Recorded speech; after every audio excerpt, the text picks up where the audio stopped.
बिस्मिल्लाहिर्रहमानिर्रहीम। मैं हूं मोहम्मद अफजल नासिर भट्टी और आप देख रहे हैं मेरी जंग डिजिटल। जी नाज़रीन, इस वक्त हमारे साथ मौजूद हैं सैयद काशिफ हमदानी एडवोकेट साहब। हम उनसे एक मंशियात के केस के हवाले से, जो कि एक अपनी नौइयत का मुनफरिद केस है, जो कि 2 किलो से ज़ायद चर्स का केस था, जो एक मुलजिम के ख़िलाफ़ मुकदमा दर्ज किया गया था, वो मुकदमा उन्होंने अदालत से बरी करवाया है। और उस केस के हवाले से हम इनसे बात करेंगे कि वो केस इन्होंने कैसे बरी करवाया, उसमें कोई पुलिस की खामी थी, कोई एफआईआर में कोई नकाइज थे, या उन्होंने केस इस तरीके से प्लीड किया कि अदालत ने मुलजिम को बरी कर दिया। और हम ये भी सवाल करेंगे कि अगर अदालत ने मुलजिम को बरी कर दिया तो वो जो चर्च डाली गई थी 2.25 किलो, वो अब किस पे डाली जाएगी, वो कहाँ से बरामद की गई? जी शाह साहब।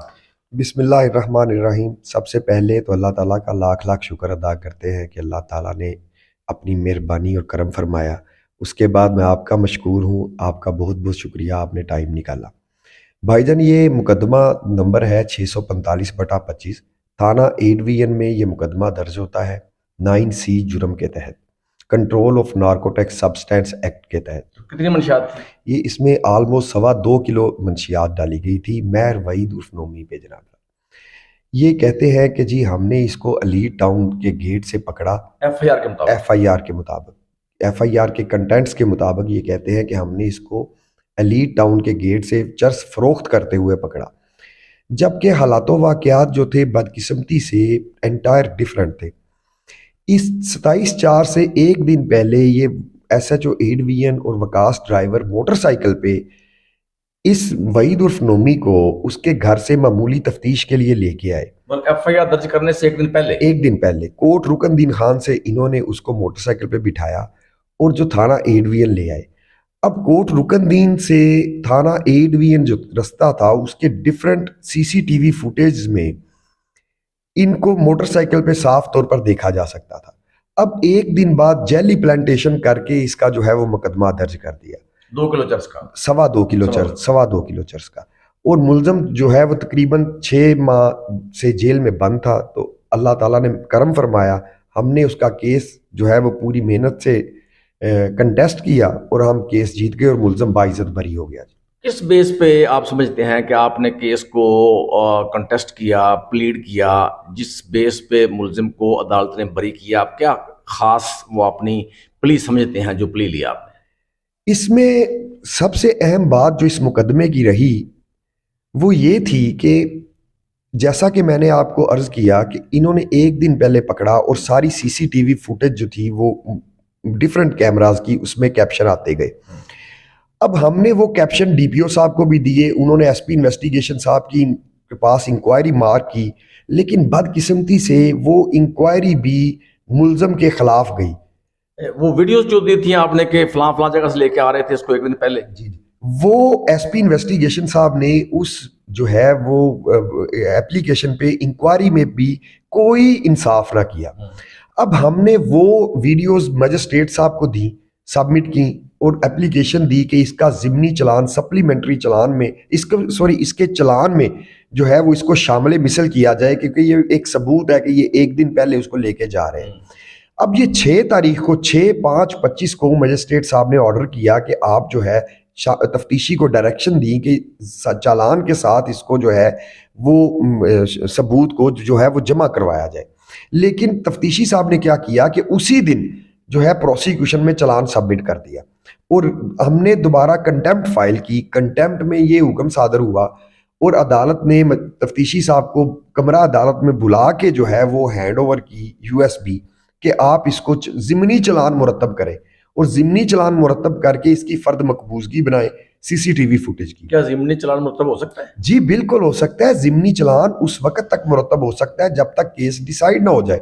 अब इन्होंने उसका ज़िमनी चलान, सप्लीमेंट्री चलान जिसको हम लीगल वर्डिक्ट में कहेंगे, इसको उन्होंने सबमिट कर दिया।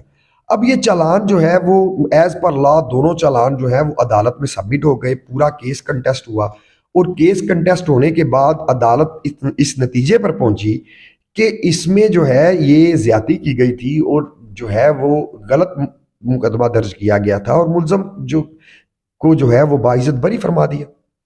अच्छा शाह साहब, हमने अक्सर औकात ये देखा है, हम भी इस मुआशरे में रहते हैं कि पुलिस अक्सर औकात जो मनशियात के मुकदमात होते हैं वो अपनी तरफ से डाले जाते हैं, पकड़ा कहीं से डाल जाता है और जय वकुआ कहीं और लिखी जाती है। और बरामदगी भी अक्सर औकात, मैं कहता हूँ, ये नहीं कहता कि हर केस में, अक्सर औकात पुलिस अपनी तरफ से डाल देती है। या फ़र्ज़ किया कोई 2 तोला बरामद हुई है तो 2 किलो डाल दी जाएगी, कोई 10 ग्राम बरामद हुई है तो 20 किलो डाल दी जाएगी।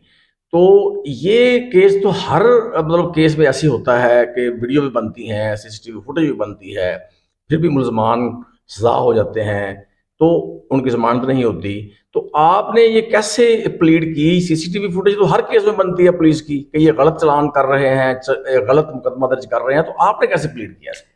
एक्चुअली इसमें जो है वो एक लैंडमार्क जजमेंट है 2019 की, आसिफ सईद खान खोसा साहब की।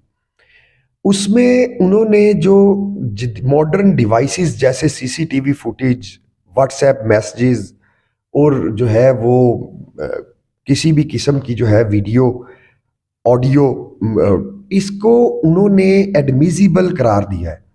लेकिन उसकी एडमिसिबिलिटी जो है वो भाईजान डिफरेंट क्राइटेरिया साथ उस जजमेंट में मेंशन कर दिए। वो बड़ी डिटेल्ड जजमेंट है।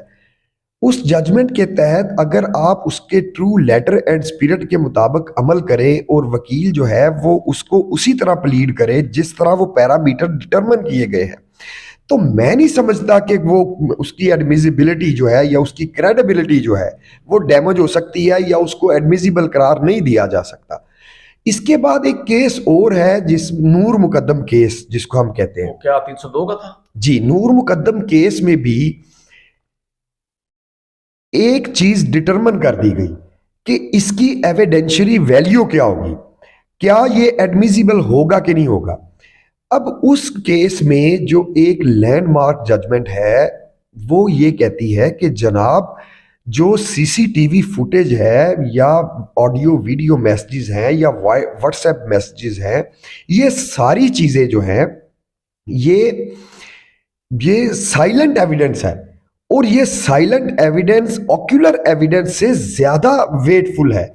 But at that time that is weightful when you fulfil all the criteria of that evidence under the law, under the direction of honourable supreme court judgment 2019 Asif Saeed Khosa sahab की। Otherwise आप इसको entertain नहीं कर सकते। अब हमारी problem ये है कि हम जो है वो उस लेवल, उस एविडेंस को उस लेवल पर अप्रिशिएट नहीं करवाते। जैसा कि मैंने देखा है कि मैंने इस मुकदमा को पहले दिन से ही, ये मेरे पास after the registration of the case फौरन ये इन क्लाइंट्स ने मुझे अप्रोच कर लिया।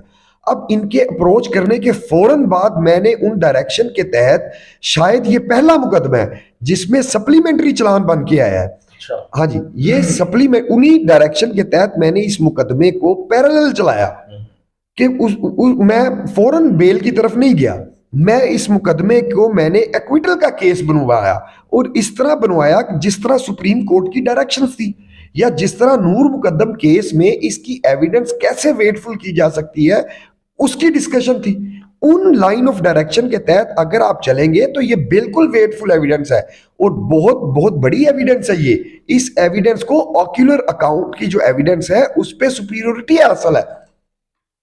जो शाह साहब, आपने बड़ी सॉलिड गुफ्तगू ये कर रहे हैं एविडेंस के हवाले से, लेकिन हमने पुलिस के आला अफसरान से ये सुना है कि अदालत जो है उन्होंने कोई नया हुक्म जारी किया है जिसमें वो ये जो डीएनए है, सीडीआर है, सीसीटीवी फुटेज है, इसको बतौर शहादत मानती नहीं है। नहीं, ये बिल्कुल गलत कंसेप्शन है, बिल्कुल ये गलत स्कूल ऑफ थॉट है। ये तीनों जजमेंट्स, एक और जजमेंट है सुप्रीम कोर्ट की जिसमें उन्होंने कहा है कि जब आप देखें इन मुकदमात में जो है वो बहुत बहुत बड़ी बड़ी सजाएं हैं, और उन्होंने एक और जजमेंट है सुप्रीम कोर्ट की जिसमें उन्होंने कहा है कि ये चूंकि सजाओं का लेवल जो है वो बहुत बड़ा है, तो आप इसमें हर मुकदमे में जो है आप रिकवरी करते वक्त आप उसकी फोनोग्राफी बनाएंगे, आप उसकी वीडियो क्लिप बनाएंगे। और एक ये जजमेंट है, एक आसिफ सईद खान खोसा साहब की जजमेंट है, एक नूर मुकद्दम केस है। इनको आला अदालतों ने through IG Punjab, through whom secretaries, तमाम पुलिस ऑफिशियल्स को सर्कुलेट करवा दिया हुआ है। ये तो बिल्कुल ही गलत स्कूल ऑफ थॉट है कि जी एंटरटेन नहीं होगी। ये ना सिर्फ एंटरटेन होंगी बल्कि ये जैसा कि मैंने पहले आपको अर्ज किया कि ये ऑक्यूलर अकाउंट की एविडेंस से बड़ी एविडेंस है, ये साइलेंट एविडेंस है, और साइलेंट एविडेंस होने के बावजूद इसको सुपीरियरिटी हासिल है। तो ये कह देना कि इनको जो है वो अदालतें नहीं मानती, ये बिल्कुल गलत है। प्रॉब्लम कहाँ है? प्रॉब्लम ये है कि हमारी बदकिस्मती से हमारे इदारे जो हैं वो वेल ट्रेन्ड, वेल इक्विप्ड नहीं है, जिसकी वजह, और ये मलबा डाल देते हैं अदालतों पे। अदालतों ने तो बड़ी कैटेगोरिकल जजमेंट्स दी हुई हैं, और थ्रू प्रॉपर चैनल ये इनको सर्कुलेट करवाया गया हुआ है कि आप इन पैरामीटर्स को जो है वो फॉलो करेंगे। अब अगर इदारे इनको फुलफिल या उन पैरामीटर्स को अडॉप्ट नहीं करते तो लामहला इसी वजह से इसका रिजल्ट यही है कि एक्विटल रेट हमारा ज्यादा है। अच्छा शाह साहब, एक और क्वेश्चन है मेरा आखिरी, कि जिस केस की हम बात कर रहे हैं 2.25 किलो चरस की, ये पुलिस थाना एडवीएन ने मुकदमा दर्ज किया। मैं नहीं कहता कि झूठा या सच्चा था, उन्होंने एफआईआर के मुताबिक 2.25 किलो चरस बरामद की, लेकिन अदालत ने उस मुलजिम को बरी कर दिया। अगर अदालत ने मुलजिम को बरी कर दिया तो वो जो 2.25 किलो चरस पुलिस ने बरामद की थी वो किस पे डाली जाएगी? वो कहाँ से बरामद हुई थी? वो कौन लेके आया था? उसकी क्या कार्रवाई होगी? देखिए, पंजाब गवर्नमेंट इस हवाले से हम देख रहे हैं बहुत कंसर्न दिखा रही है। इस पे वो कोई कानून साजी भी, control of narcotic substance act में कोई तब्दीलियां भी करने जा रही। ये असूली तौर पर तो अब इसकी हाई लेवल इंक्वायरी होनी चाहिए कि अगर एक मुलजम एक्विट कर जाता है तो उसके एक्विटल की रोशनी में ये चीज़ कहाँ से आ गई, और अगर उसको एक दिन पहले गिरफ्तार किया गया था तो उसका तो पहले दिन से ये डिटरमिन होना चाहिए था।